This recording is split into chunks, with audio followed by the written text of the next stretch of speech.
Maria Freitas, né?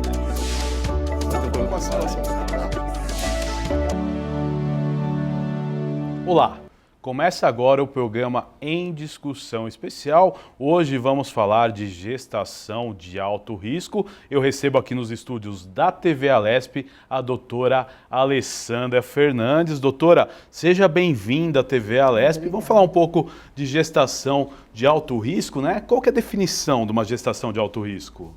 Na verdade, a gestação de alto risco, ela é quando a mãe tem qualquer tipo de problema que fuja do comum. Então, é uma mãe que tem doenças prévias como diabetes, hipertensão, hipotireoidismo, qualquer doença de base, ou então que ela desenvolva ao longo da gestação alguma outra doença. Ela não é pré-diabética, mas ela desenvolve uma diabetes gestacional. Tudo que foge, né, ao comum, ao pré-natal normal, que demande um cuidado especial, é denominado gestação de alto risco. Inclusive algumas alterações fetais também. É um feto que não se desenvolve direito, é uma placenta que está falhando, que está insuficiente, entra tudo na mesma nomenclatura de gestação de alto risco. Agora, doutora, um fator importantíssimo é o pré-natal, né? Como funciona o pré-natal de alto risco? Depende muito do que seja a patologia que está levando a gestante, a doença que está levando a gestante a procurar um pré-natal de alto risco. Existem alguns fatores que demandam exames especiais, encontros mais curtos, em períodos mais curtos. Exemplo, uma diabetes gestacional, uma diabética prévia ou gestacional, demanda um encontro quinzenal ou semanal, dependendo se está em ajuste de glicemia e insulina. Uma hipertensa que esteja descompensada também precisa ser vista mais vezes. Já uma gestante que tem alteração de tireoide, se ela estiver compensada, a gente pode levar um pré-natal de encontros mensais. Mas todas as gestações de alto risco demandam um cuidado maior, alguns exames especiais, e geralmente encontros com uma periodicidade menor. Agora, quais são esses exames e quando, né, geralmente numa gravidez é diagnosticado o alto risco? Se a gestante, se a mulher já tem uma doença de base prévia, ela entra... Como a senhora mencionou, a diabetes, hipertensão, tem algumas outras? Cardiopatia, problemas de coração, problemas de tireoide, obesidade depressão, entra também? Obesidade entra como alto risco, porque 90% das gestantes obesas vão evoluir com hipertensão ou diabetes ou uma alteração de tireoide, mesmo que ela não tenha previamente. Essa evolução acontece com quantos meses de gravidez, geralmente, doutora? A diabetes e a hipertensão gestacional, elas se desenvolvem geralmente a partir da segunda metade. Quando a gente diagnostica na primeira metade, na grande maioria dos casos é uma patologia, uma doença prévia. Ela já tinha e não sabia, e entra na gestação e pelos exames e cuidados pré-natais a gente consegue diagnosticar precocemente. Agora, num pré-natal de alto risco, quais os cuidados que o paciente e o médico devem tomar? Os encontros são menos espaços, tem maior periodicidade, como eu já falei. O médico deve ser especializado na determinada doença, ou existem pré-natalistas de alto risco geral e existem alguns que tratam algumas doenças específicas, especializados em diabetes, especializados em cardiopatia. Vai demandar uma quantidade maior de exames, focando na patologia. Então, a gestante que tem problema de coração, a gente vai pedir um eco materno, um ecocardiograma materno logo no começo e um no final. Uma hipertensa, existem alguns exames laboratoriais que a gente precisa pedir em determinados momentos, primeiro trimestre, segundo trimestre, ou se ela descompensa. É um cuidado muito específico para cada patologia, né? Mas uma coisa importante é que a gestante tem que estar muito envolvida no tratamento, o médico deve ser especialista nisso, no pré-natal de alto risco ou em determinada patologia, e a família é muito importante também, estar envolvida no tratamento. Agora, doutora, toda gravidez ela pode ser considerada que existe um risco? Pode ser considerado isso? Se a gestante tem uma saúde boa, não tem nada que altere a saúde dela, ela vai ter uma gestação tranquila e a gente considera que vai ter um parto tranquilo. Mas qualquer gestação pode evoluir para um alto risco. Podem ter alterações ao longo da gestação de algumas patologias, na hora do parto pode complicar, pode ter alguma alteração fetal ou placentária ao longo da gestação. Por isso a importância do pré-natal, porque às vezes a mulher entra com tranquilidade, sem nenhuma alteração, e no meio ou no final pode desenvolver uma alteração e virar um alto risco de repente. Por isso que tem que ser realizados exames periódicos, existem protocolos de pré-natal de baixo risco para justamente descobrir essas alterações e tratá-las de uma forma adequada. Mas toda gestação a gente tem que ficar de olho porque ela pode evoluir para um alto risco, sim. Agora, doutora, qual que é a importância de analisar o histórico da mãe para poder planejar essa gravidez, se é de alto risco ou não? Uma das coisas que a gente foca bastante é a história familiar, né? Se essa gestante tem uma história forte de diabetes na família, ou se a gente tem um histórico de doenças do coração associadas à hereditariedade, né, à genética, ou se ela vem de uma família que todo mundo é hipertenso e ela ainda não. O histórico familiar, a gente tem que prestar bastante atenção. O histórico obstétrico, uma mulher que já abortou 2, 3 vezes, uma mulher que teve 1 ou 2 partos prematuros anteriores, a gente tem que ouvir muito bem na primeira consulta todo o histórico familiar e pessoal dessa paciente. Agora, doutora, um dos pontos, quando a gente pode ter a certeza ou ter uma ideia que o bebê pode nascer prematuro? Hoje em dia existem alguns marcadores que a gente faz ao longo do pré-natal que pode predizer, de certa forma, ou nos dar uma chance maior dele nascer prematuro. A história familiar, a história obstétrica da mulher, como eu já falei, uma mulher que teve 2 prematuros anteriores. Você já fica alerta porque ela pode ter um terceiro, tem que buscar uma causa, por que ela está tendo bebês prematuros? Ou abortamentos anteriores, né? Uma mulher que a gente tem o ultrassom precoce do comecinho da gestação, nós pedimos a medida do colo uterino, porque se o colo for curto, ela tem uma chance maior desse colo abrir antes do tempo, né? Infecções de urina de repetição, se ela tem algumas infecções de urina de repetição, a gente sabe que é associada à prematuridade. Enfim, colo curto, abortamentos precoces anteriores por incompetência do colo. Tem algumas, volto a falar, na história a gente já consegue pescar algumas coisas, descobrir algumas coisas. E no pré-natal existem alguns exames que a gente pode pedir também para tentar predizer o risco para uma prematuridade. Agora, doutora, em alguns casos, vamos supor, como a senhora exemplificou, a pessoa já teve 2 partos prematuros. Vocês aconselham ela, de repente, não engravidar de novo, porque pode ter uma consequência mais séria para a saúde da mãe e do bebê, ou não existe esse procedimento? Depende do parto que ela teve. Um exemplo até que eu estou no consultório agora. Eu tenho uma gestante que teve 2 prematuros anteriores com 8 meses porque a bolsa rompeu. Nós temos que buscar a causa. Ela costuma ter infecções de urina de repetição, então a gente tem que focar no tratamento dessas infecções de urina de repetição para que ela não desenvolva numa nova gestação. Já uma paciente que tem um passado grave, uma mulher que tem um passado de 2 partos com eclâmpsia, com pré-eclâmpsia e eclâmpsia na gestação anterior, com prematuro extremo, a gente tem que ter muita cautela no cuidado e nas orientações. Então, depende muito do histórico. Alguns a gente não acha que é um risco maior engravidar de novo. Não, vamos engravidar e vamos tratar.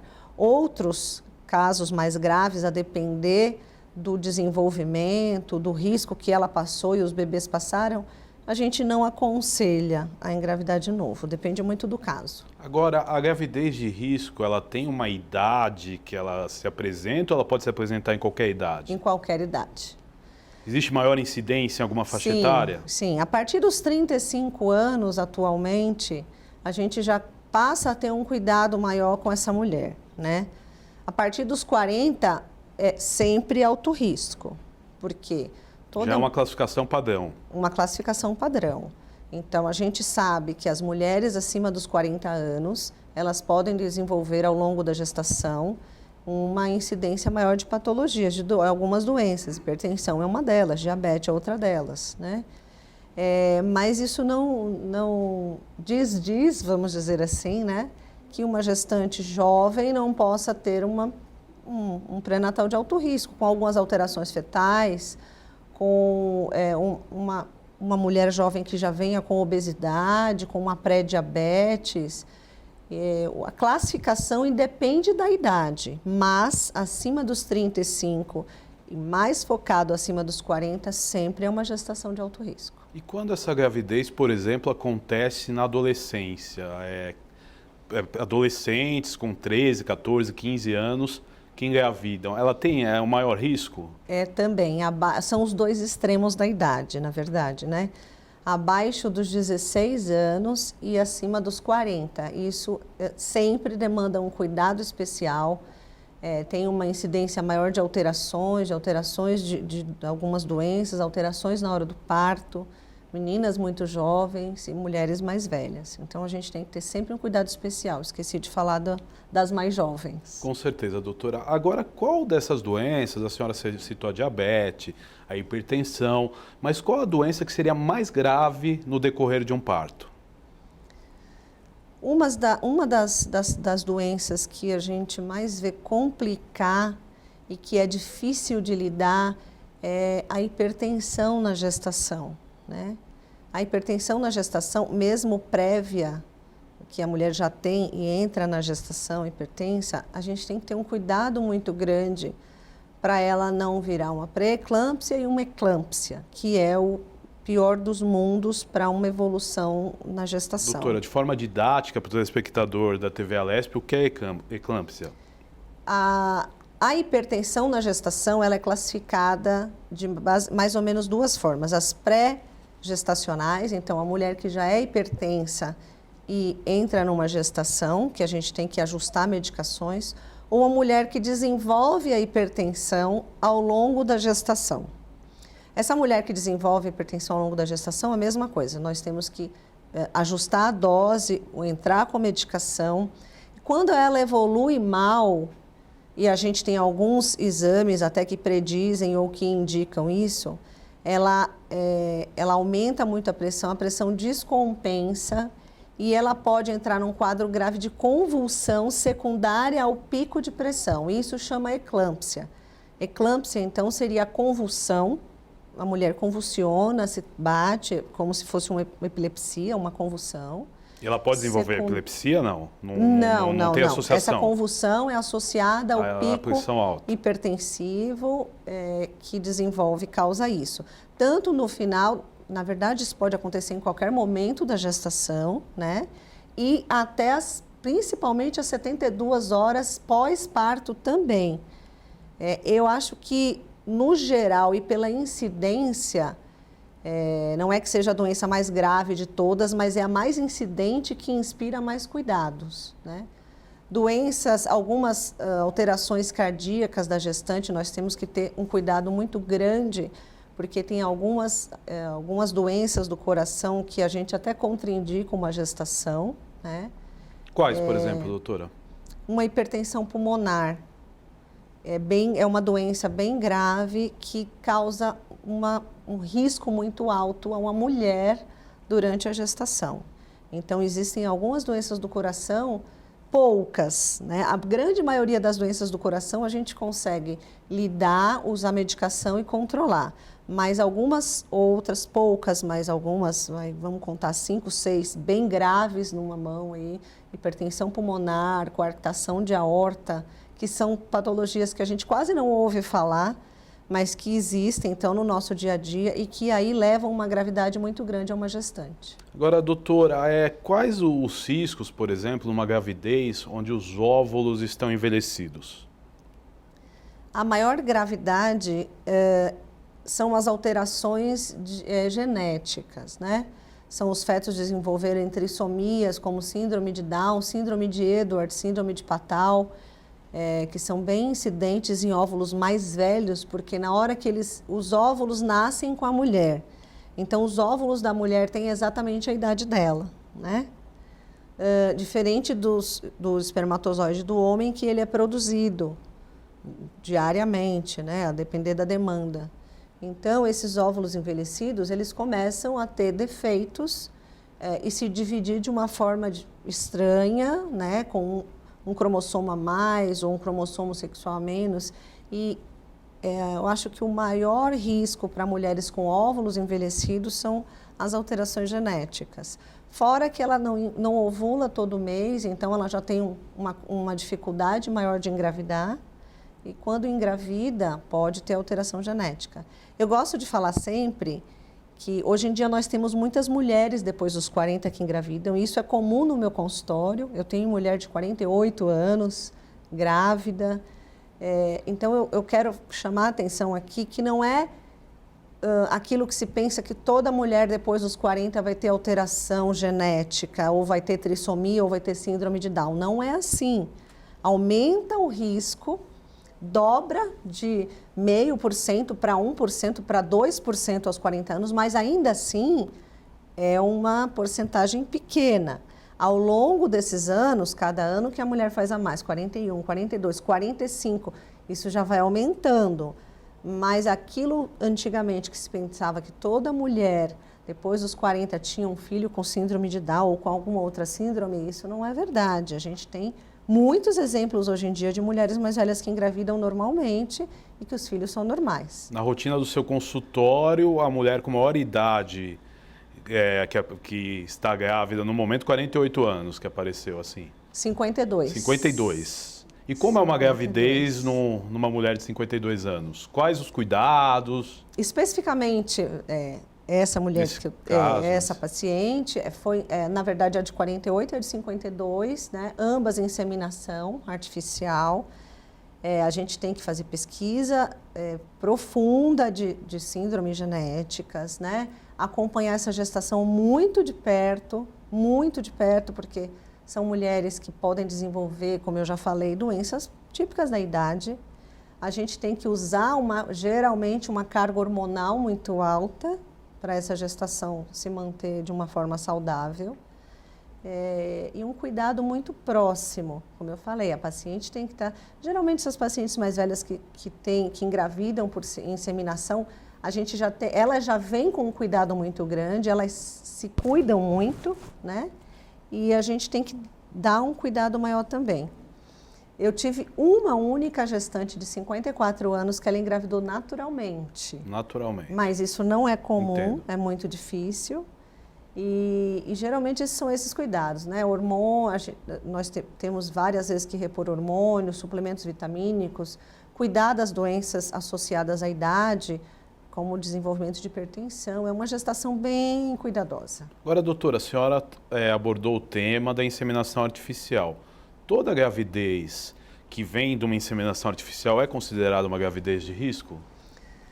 Sim, pelo fato de ser uma gestação extremamente desejada e uma gestação que inspira alguns cuidados. A gente tem que usar algumas medicações a mais, alguns hormônios a mais. Às vezes a gente tem que manter hormônio na gestação, manter algumas medicações para controlar às vezes. Então é uma gestação que inspira mais cuidados, sim. Agora, as mulheres que são sedentárias, elas correm mais risco de desenvolver uma gestação? Sim. Sim, porque as mulheres sedentárias, geralmente, não sempre, elas têm um índice de massa corpórea maior, algumas mulheres sedentárias são um pouco mais gordinhas, têm um peso acima, e aí já entra no risco inerente de desenvolver uma diabetes ou hipertensão. Nós temos que ficar atentas a alterações de tireoide também nessas mulheres. E ao longo da gestação é importante também que nós incentivemos essas mulheres a pelo menos fazer uma caminhada, né? Eu não falo, vai para a academia, malhar, não, mas uma caminhada diária ou 4 vezes por semana, 30 minutinhos, porque também existe a importância da musculatura, da pelve, do abdômen, né? E isso facilita depois, se ela tiver uma musculatura melhor, facilita até a hora do parto. A sustentação da pelve do bebê, que vai pesando, né, naturalmente, a musculatura pélvica, então isso é muito importante. Agora, doutora, por exemplo, o tabagismo e álcool, que é um tema bastante polêmico, né? Eles podem gerar uma gravidez de alto risco? Sim. O cigarro é conhecido que causa nascimentos de bebês de baixo peso, né? A placenta calcifica e envelhece muito mais rápido em gestantes fumantes. É totalmente contraindicado o fumo na gravidez. E o álcool também, dependendo, obviamente, quanto mais se ingere, muito maior o risco que causa o feto. Agora, com moderação, talvez ele pode ser consumido, né? Ou a senhora realmente restringe, principalmente numa gravidez de risco? Eu restrinjo. Eu costumo brincar que se você vai sair para jantar na noite de comemoração de aniversário de casamento, pode tomar 2 dedinhos de vinho ou de espumante e acabou só para brindar. É só isso, mais nada. Entendo. É bem restrito mesmo. E uma gravidez de risco, ela já gera uma internação neonatal? Não. Não obrigatoriamente? Não obrigatoriamente. Se a gestante for bem conduzida, e aí está a importância do pré-natal, né? Se a gestante for bem conduzida, se essa gestação for bem controlada, a grande maioria não demanda UTI neonatal. Graças a Deus eu tenho raríssimos casos de UTI neonatal. Então, a resposta é não. Se ela estiver bem controlada, não necessariamente. E o recém-nascido, ele pode herdar as doenças da mãe? Como funciona? Principalmente essas doenças que causaram o risco da gravidez. Sim, mas não quando ele nasce. Geralmente, exemplo, família hipertensa, uma gestante desenvolve hipertensão. O bebê está inserido na síndrome genética de hipertensão. Então, ele pode desenvolver ao longo da vida, mais velho, hipertensão. Gestantes com diabetes gestacional, nós sabemos que os bebês têm maior risco de desenvolver síndromes metabólicas ao longo da vida. Tem uma chance maior de ser obeso na idade adulta, mas não quando nasce. Dificilmente ele já nasce com alguma coisa. Só em ocasiões especiais, mas ao longo da vida ele tem risco de desenvolver essas doenças. Quando existe algum tipo de sangramento no início da gravidez, ele praticamente sacramenta uma gestação de risco ou existem casos que são normais? Existem casos de descolamento ovular discreto ou de sangramento da implantação do óvulo que não desenvolvem uma gestação de alto risco. Sangrou, nidou bonitinho, não tem nenhum tipo de descolamento no saco gestacional e ela evolui tranquilamente, sem ser uma gestação que demande cuidado maior de alto risco, assim. Agora, doutora, e as malformações congênitas, elas podem prejudicar a saúde da mãe também? Algumas sim. Geralmente as alterações congênitas fetais, elas não costumam trazer muito risco para a mãe. Só se tiver alguma coisa envolvendo desregulação em parto prematuro ou descolamentos de placenta, mas é muito difícil causar um risco maior para a mãe. Geralmente a mãe passa por uma gestação tranquila, né? Mas o bebê que corre esse risco, que gera esse risco no pré-natal. Agora, em que casos vocês indicam repouso numa gravidez de risco? São muitos os casos? São muitos casos. Sangramentos, né? Alguns sangramentos maiores ou que tenham repercussão maior, nós pedimos repouso. Algumas histórias de abortamento subsequentes por causa de incompetência do colo do útero, aquele colo que abre fácil e tem que fazer um procedimento para fechar o colo, de cerclagem ou pessário, devem ter repouso. Gestantes que tenham hipertensão de difícil controle, a gente também pede repouso. Algumas alterações de placenta baixa, com sangramento constante, nós pedimos repouso. Mas não são tantas alterações assim, não. Na grande maioria, se está bem compensada, pode ter uma vida tranquila, uma gestação normal, tranquila. Agora, nos casos de gravidez de risco, sempre existe indicação a cesárea? Não. Não? Não, de jeito nenhum. Existem várias alterações que indicam uma gestação de alto risco que nós podemos fazer tranquilamente um parto normal. Bem assistido sempre, e que não traga risco adicional a essa gestante, a esse bebê na hora do parto. A partir de quantas semanas de gestação que a criança tem segurança para nascer num parto de risco? O normal seria uma gestação a partir de 37 semanas, o bebê já cai muito risco, ele já é considerado um bebê de tempo, a termo, que nós chamamos. Seria 8 meses, mais ou menos, de gravidez. Na verdade, 37 já é o 9, já está entrando aí no 9, já é o 9º mês. Na gestação de alto risco, a gente sempre tenta levar a gestação até o termo, ou seja, depois de 37 semanas, idealmente até 39, 40. Algumas alterações, algumas doenças indicam uma interrupção mais precoce, né? A depender se a mãe desenvolve uma descompensação, às vezes a gente tem que tirar antes, mas a gente sempre fala de tentar levar até depois de 37, né? Em gestações mais graves, que a gente tem que ter um time ou um melhor controle da mãe, pelo menos depois de 34, a gente tenta muito levar para depois de 34 semanas, que daí sim seria 8º mês já, que o bebê já está um pouco mais preparado, né? E abaixo disso, se realmente a gente tiver que fazer um parto prematuro por descompensação do bebê ou da mãe, né? Ou se ela entra em trabalho de parto, a depender da alteração que tenha, vai acabar nascendo prematuro. Agora, doutora, estamos chegando aos momentos finais do nosso programa. Quais as estratégias que podem ser adotadas para evitar uma gravidez de risco? Bom, primeiro que a gente tem que sempre orientar as mulheres a procurarem o obstetra antes de engravidar, sempre que der. Se ela está planejando engravidar, que ela procure um obstetra ou seu ginecologista e fale. Existem alguns exames que a gente pede, exames simples para ver um controle de glicemia, para ver se essa glicemia dela é normal, se ela já não tem uma diabetes ou uma pré-diabetes, né? Medida de pressão, aferir a pressão para ver se essa pressão já não é uma pressão limítrofe. Incentivar a prática de exercício, né? E tem uma coisa que é muito importante, que é a alimentação.